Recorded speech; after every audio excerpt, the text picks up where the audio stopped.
Kita kembali bertemu di dalam satu pelajaran atau seri pelajaran Alkitab melalui pelajaran Sekolah Sabat. Kali ini kita sudah masuk kepada pelajaran yang ketiga yang berjudul Hidup dan Mati. Saudara sekalian, pelajaran ini sangat berharga bagi masing-masing kita.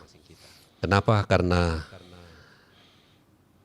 banyak kepercayaan mengenai keadaan orang mati ini dan apa artinya ayat firman Tuhan di dalam Filipi 1 ayat 21 berkata, "Karena bagiku hidup adalah Kristus dan mati adalah keuntungan." Ini adalah satu pelajaran untuk menjawab semua pertanyaan-pertanyaan yang seringkali ditanyakan oleh banyak orang tentang kehidupan ini dan apa artinya hidup bagi Kristus dan mati keuntungan. Saat ini kita akan ditemani oleh para narasumber. Yang pertama, Bapak Bambang Kadarman. Salam, Bapak Bambang Kadarman. Shalom, Pendeta. Terima kasih sudah bisa bergabung.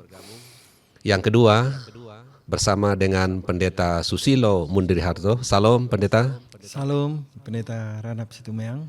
Terima kasih. Kita akan awali dengan doa. Saya minta kesediaan Bapak Bambang Kadarman untuk berdoa. Mari kita sama-sama berdoa.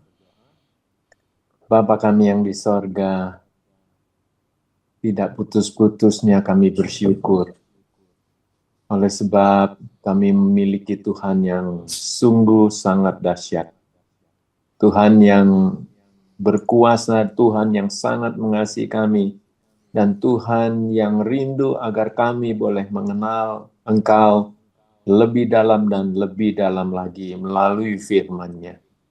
Tuhan, pada saat ini kami akan mempelajari pelajaran Sekolah Sabat di pekan yang ketiga, pelajaran yang ketiga dari buku Filipi dan Kolose. Biarlah Tuhan boleh memberkati kami dan pelajaran ini boleh membawa kami untuk lebih mengenal Engkau dan lebih memahami apa arti hidup ini ya Tuhan. Di dalam nama Tuhan Yesus kami berdoa.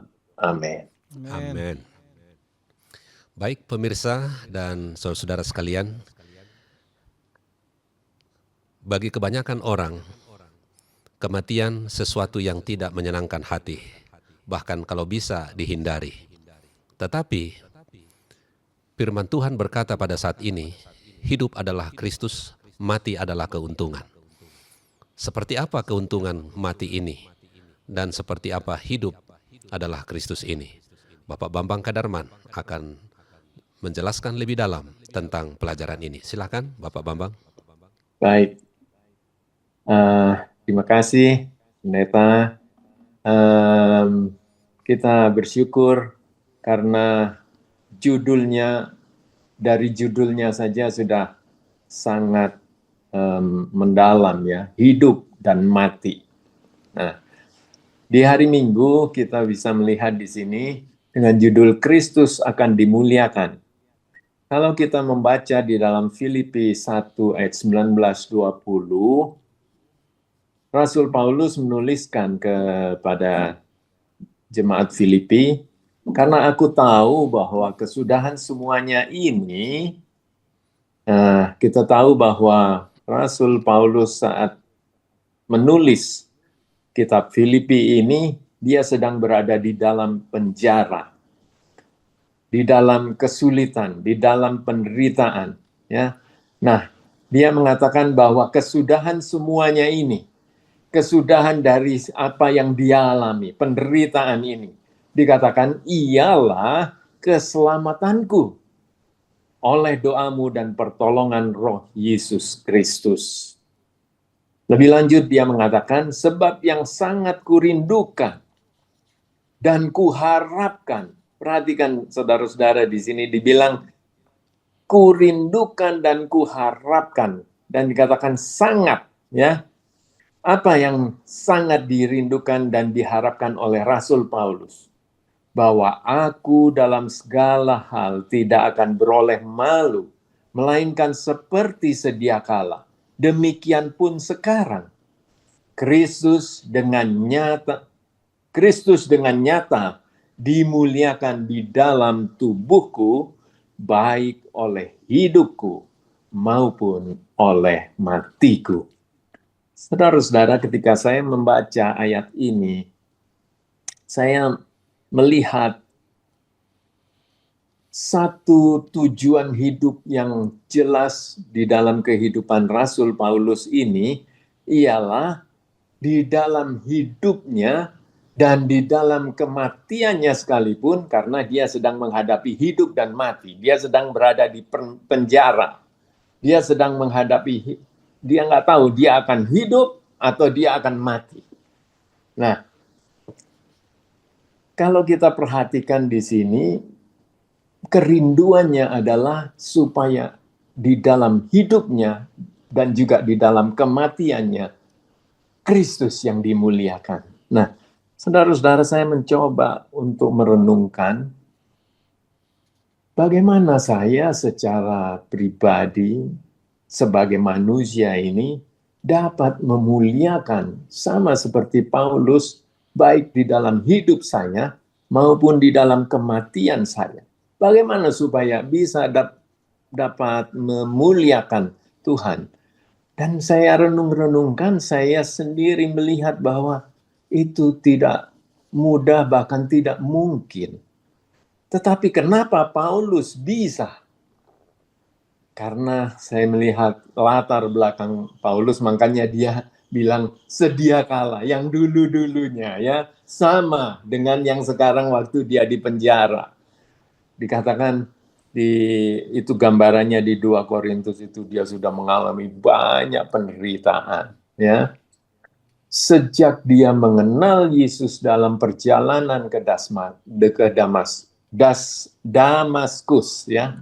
Sejak di dalam perjalanan itu dia ketemu Yesus, maka dia betul-betul mengalami pengalaman hidup yang dalam bersama dengan Yesus. Dan ini luar biasa. Itulah sebabnya dia seringkali mengatakan, nggak ada yang aku mau megahkan selain salib Kristus. Bahkan dia mengatakan, semuanya aku anggap sampah. Kenapa? Karena pengenalan akan Yesus Kristus lebih mulia dari semuanya. Inilah pengalaman Rasul Paulus, sehingga di dalam penjara pun dia tahu dia akan menghadapi kematian, tetapi dia bilang, baik hidupku maupun aku mati, biarlah aku memuliakan Tuhan. Nah, surat ini ditulis ke jemaat Filipi, dan surat-surat yang lain, Tesalonika, Korintus, dan yang lain-lain, semua ini ditulis karena Paulus menganggap dirinya sebagai bapa, sementara jemaat-jemaat itu adalah anak-anaknya. Menunjukkan satu hubungan yang erat. Untuk apa? Nah, di dalam Kisah Para Rasul, kesabaran dan sukacita Paulus selama pemenjaraannya yang lama dan tidak adil, keberanian dan kepercayaannya adalah khotbah yang terus-menerus.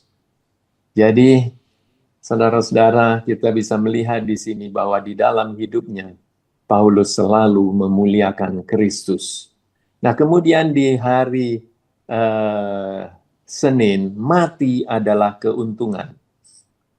Kita baca di dalam Filipi 1 ayat 21-22, karena bagiku hidup adalah Kristus dan mati adalah keuntungan.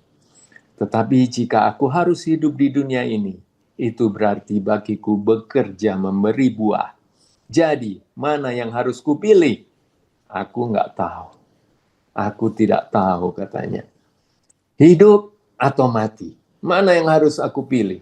Saya nggak tahu, kata Paulus.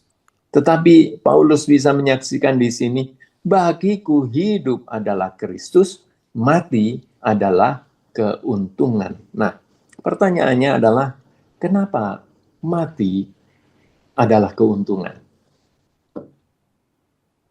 Kematian, sejak Yesus mati di kayu salib dan dia sudah menang melawan kematian, maka sejak saat itu kematian yang dialami oleh manusia hanyalah tidur. Itulah sebabnya Paulus bilang kematian adalah keuntungan. Kenapa? Saudara-saudara, bagi orang yang mengalami katakan sakit yang nggak kunjung reda, bahkan semakin parah dan semakin parah, maka kematian akan menjadi keuntungan buat dia. Karena lebih baik mati daripada hidup menderita dengan penyakit yang begitu luar biasa. Ada orang yang lain mungkin mengalami tekanan hidup yang sangat luar biasa, sehingga akhirnya dia berpikir bahwa mati lebih baik. Itulah sebabnya banyak orang yang mengakhiri hidupnya karena tekanan hidup yang sangat berat dialami. Tetapi kenapa Paulus mengatakan mati adalah keuntungan? Karena di ayat yang 19 tadi dikatakan bahwa apa yang aku dapati adalah keselamatanku. Jadi Paulus punya keyakinan bahwa di dalam Kristus, walaupun dia harus mengalami penderitaan, keselamatan itu menjadi bagiannya. Nah, kenapa dia mengatakan mati adalah keuntungan? Karena ketika dia mati, dia tahu betul bahwa ini adalah meterai keselamatan buat dia. Artinya keselamatannya telah dimeteraikan oleh Tuhan. Karena setelah dia mati, nggak ada lagi yang bisa menggoda dia. Dia nggak mungkin lagi jatuh. Keselamatannya telah dimeteraikan. Dan bagi kita, orang-orang yang percaya, apabila kita mati saat ini, itu adalah keuntungan. Kenapa? Karena kematian telah memeteraikan keselamatan kita semua. Sehingga apa yang akan terjadi? Di dalam keyakinannya di hari Selasa, hidup dalam keyakinan, kalau kita baca di dalam Filipi 1 ayat 23-24, Paulus mengatakan, aku didesak dari dua pihak. Pihak apa? Hidup atau mati. Yang Paulus bilang, aku nggak tahu mau pilih apa. Dia didesak dari dua sisi, hidup atau mati. Ya kan? Kemudian dia bilang, aku ingin pergi dan diam bersama-sama dengan Kristus. Itu memang jauh lebih baik. Dia mengatakan, kalau aku mati, itu lebih baik. Dan lebih lanjut dikatakan, tetapi lebih perlu untuk tinggal di dunia ini karena kamu. Inilah Paulus ya. Dia mengatakan, hidup bagiku adalah Kristus. Mati keuntungan. Dia merasa setelah dia berada di dalam penjara yang sangat kotor, tidak ada enak-enaknya sama sekali di situ. Dia merasa, ya mungkin lebih baik aku mati, tetapi lebih perlu aku hidup supaya bisa bersama-sama kamu. Nah, yang menarik di sini, banyak kali orang menyalah mengerti, salah paham terhadap ayat ini, seolah-olah Paulus mengatakan bahwa begitu dia mati, dia akan hidup bersama-sama Kristus.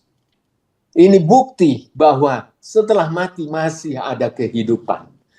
Paulus naik ke sorga, hidup di sana seperti kebanyakan orang-orang mempercayai bahwa setelah kematian ada kehidupan. Namun apa yang dikatakan oleh Paulus, ini bukan itu yang dimaksud. Karena di dalam Tesalonika jelas sekali, ya, dikatakan di dalam 1 Tesalonika 4 ayat 16-17 bahwa kematian itu seperti tidur tanpa mimpi. Dari mana Yesus akan membangunkan para pengikutnya yang setia pada kedatangannya yang kedua. Kemudian bersama-sama dengan orang-orang kudus yang masih hidup, mereka akan diangkat dan dibawa ke sorga untuk selamanya hidup bersama Yesus. Dan dalam arti Yesus, Paulus mengatakan bahwa dia mati, lebih baik aku mati untuk hidup bersama Kristus. Artinya bahwa dia mati tidur. Begitu dia bangun ketika sangkakala berbunyi, dia bangkit, dia hidup bersama Yesus. Dia angkat ke sorga, hidup bersama Yesus. Jadi ayat ini tidak menyatakan bahwa ada kehidupan setelah kematian. Karena banyak sekali ayat yang menyatakan di dalam buku pengkhotbah dikatakan bahwa orang yang mati nggak tahu apa-apa. Pengetahuannya lenyap. Tidak ada yang dia ketahui. Ya.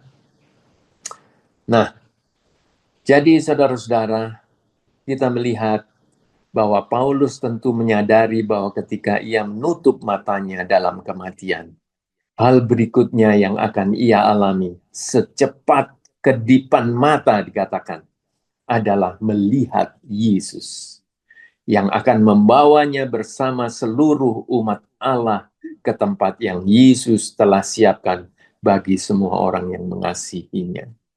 Jadi saudara-saudara, kita bersyukur karena hidup bagi Kristus, mati adalah keuntungan. Mana yang kita pilih? Saya juga nggak tahu mau pilih apa.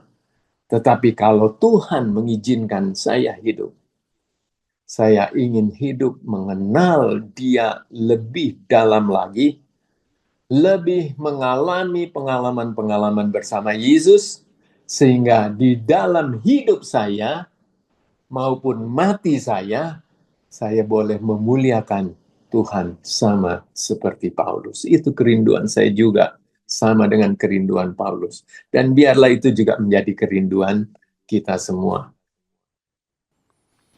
Baik, terima kasih Bapak Bambang atas penjelasan yang sangat dalam, yang sangat luar biasa boleh kita dapatkan dari pelajaran ini.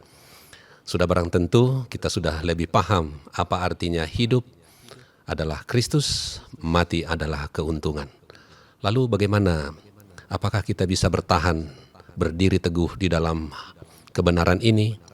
Dan seperti apa supaya kita bisa menjadi alat Tuhan menjalankan misi ini, kabar ini boleh sampai kepada setiap orang?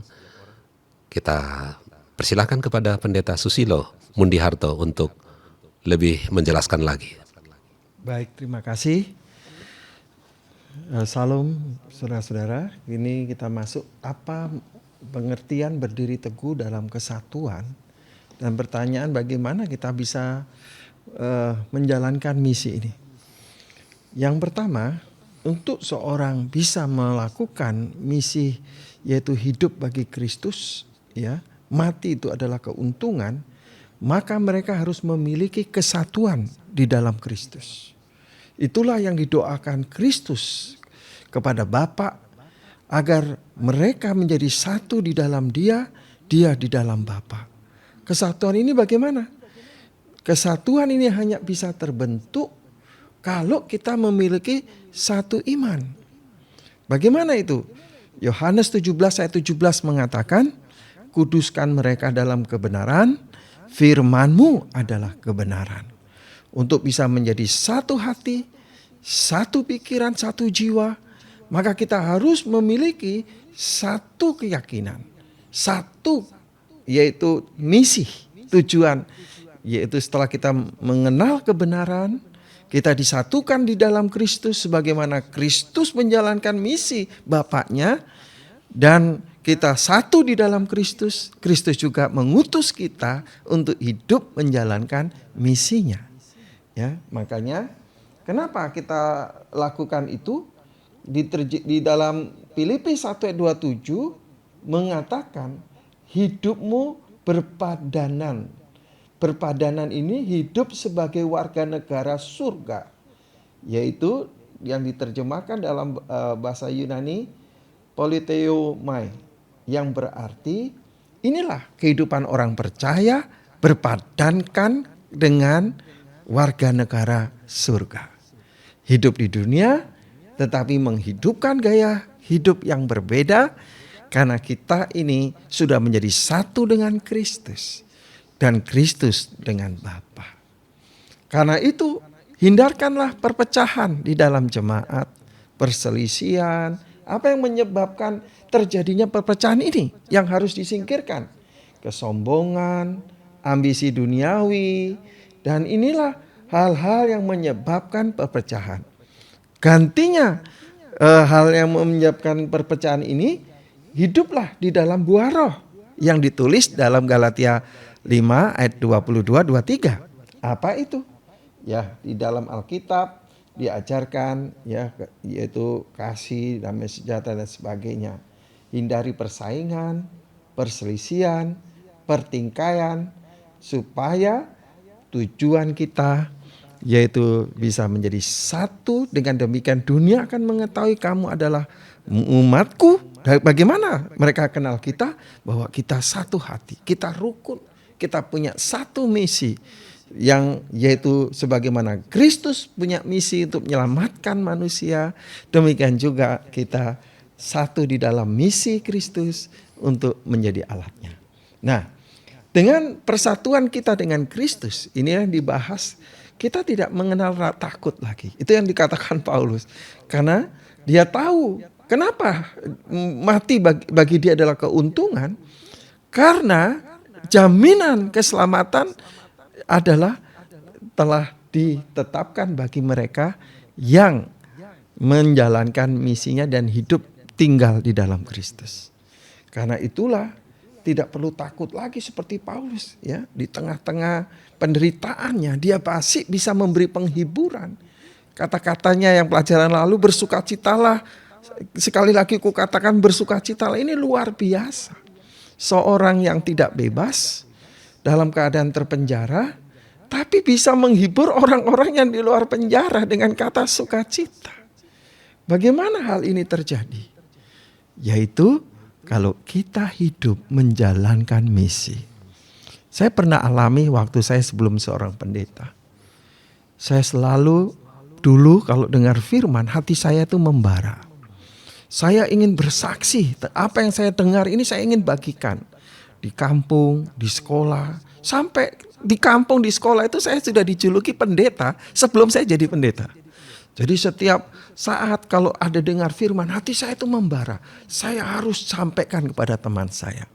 Apa yang terjadi setelah saya sampaikan? Padahal saya tidak dituntut, tidak ada yang menggaji, tidak ada yang mengabsen saya untuk bersaksi. Tetapi dorongan hati ini tidak bisa ditutupi.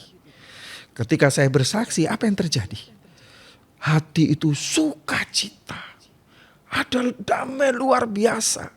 Saya sampai heran, kenapa saya ini bukan orang makmur, kok mengalami kedamaian yang luar biasa. Sukacita ini kok luar biasa ya. Dari situlah saya waktu membaca tulisan Paulus. Di dalam penjara dia bisa menyatakan bersukacitalah. Karena kenapa? Di tempat tahanan itu dia bersukacita, dia bersaksi tentang kebenaran. Bersaksi kebenaran menyebabkan orang bersukacita. Jadi kalau ingin kita bersukacita, mengalami sukacita yang kata Kristus damai sejahtera yang di luar akal, bersaksilah. Ceritakanlah kebenaran. Lakukanlah misi.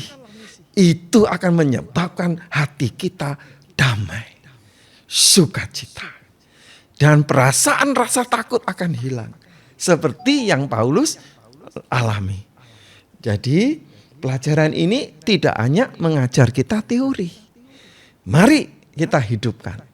Mari saudara-saudara. Sebagaimana Kristus menjalankan misi Bapa. Dan kita satu di dalam Kristus. Jemaat memiliki satu hati. Orientasi pertamanya adalah membawa kabar keselamatan kepada semua orang. Saya percaya sukacita yang diceritakan Paulus akan kita alami dan jemaat akan alami. Karena itulah sebabnya saya dorong anak-anak saya supaya bersaksi. Kenapa? Supaya kau berbahagia. Kau akan mengalami sukacita yang belum pernah kau alami. Walaupun keadaan kita tidak mewah, tidak ada apa-apa, tapi damai itu luar biasa. Dan inilah pelajaran kita mengajak kita teguh dalam kesatuan bersama sesama umat Tuhan. Satu di dalam iman, kepercayaan, karena kuduskanlah mereka dalam firman Allah. Yohanes 17 ayat 17. Dan bersatu dalam menyampaikan misi. Kita tidak usah takut. Karena Tuhan menjamin masa depan kita. Inilah karena Paulus akhir kata ya. Dia walaupun dia tahu mungkin dia akan mati karena akibat kesaksiannya itu. Tapi dia punya keyakinan teguh. Bahwa Allah akan membangkitkan dia pada hari kedatangannya yang kedua. Itu luar biasa. Kita sangat diberkati dengan pelajaran ini. Kita sudah mengerti apa artinya hidup adalah Kristus dan mati adalah keuntungan. Karena bila mana kita serahkan hidup kita ini kepada Tuhan, kematian itu bukanlah sesuatu yang menakutkan. Tetapi itulah satu kebahagiaan. Kenapa? Karena Yesus menjamininya. Makanya Yesus katakan berbahagialah orang yang mati dalam Tuhan. Dan saat ini kita sangat berterima kasih. Kedua narasumber telah menjelaskannya dengan sebaik-baiknya. Dan di akhir daripada pelajaran ini, doa akan disampaikan oleh Pendeta Susilo. Sekaligus mendoakan kita semua, termasuk para pemirsa di mana saja berada. Mari kita berdoa. Terpujilah Bapa kami yang di surga. Kami merasakan bagaimana seorang yang dalam kondisi terkekang, tidak bebas, dapat merasakan sukacita bahkan memberi penghiburan bagi mereka yang bebas seperti jemaat di Filipi ini. Tuhan, ada hal yang membuat kami mohon agar Engkau satukan hati kami dengan sesama umat-Mu ini untuk menjadi satu misi, tinggal di dalam Engkau. Agar kami mengalami sukacita seperti yang dialami oleh Paulus ketika kami membagikan kebenaran kepada orang lain. Ketika orang lain mendengar pekabaran dan mereka bersukacita untuk keselamatan yang kami sampaikan. Kami rindu Tuhan agar sukacita ini juga dialami oleh setiap umat Tuhan. Agar mereka mengambil bagian di dalam misi Tuhan untuk menyampaikan keselamatan kepada setiap orang. Sehingga kami dapat merasakan seperti pernyataan Paulus, bagiku hidup adalah Kristus, mati adalah keuntungan. Terima kasih untuk kesempatan kami dapat belajar tentang kehidupan seorang hamba-Mu ini. Dan kami rindu pengalamannya menjadi pengalaman kami semua. Agar kami juga merasakan sukacita seperti yang dirasakan oleh hamba-Mu yang setia ini. Tuhan berkatilah kami, pribadi lepas pribadi, keluarga lepas keluarga. Para pendengar, pemirsa dimanapun berada. Agar pelajaran ini membangunkan hati kami. Membangkitkan semangat kami untuk satu visi dan satu misi di dalam pekerjaan Tuhan, satu hati di dalam jemaat, agar kami Tuhan menolong kami untuk bekerja bagi kemuliaan Tuhan. Terima kasih, kami serahkan doa dan permohonan kami dalam nama Tuhan Yesus, Tuhan dan Juru Selamat kami. Amin. Baik, bila mana saudara-saudara rindu untuk mendalami Alkitab dan rindu untuk didoakan, maka hubungi di nomor-nomor yang sudah dicantumkan di layar ini dan Kita akan lanjutkan pelajaran kita di waktu yang akan datang. Sampai bertemu di waktu yang akan datang. Tuhan Yesus memberkati kita semua. Amin. Amin.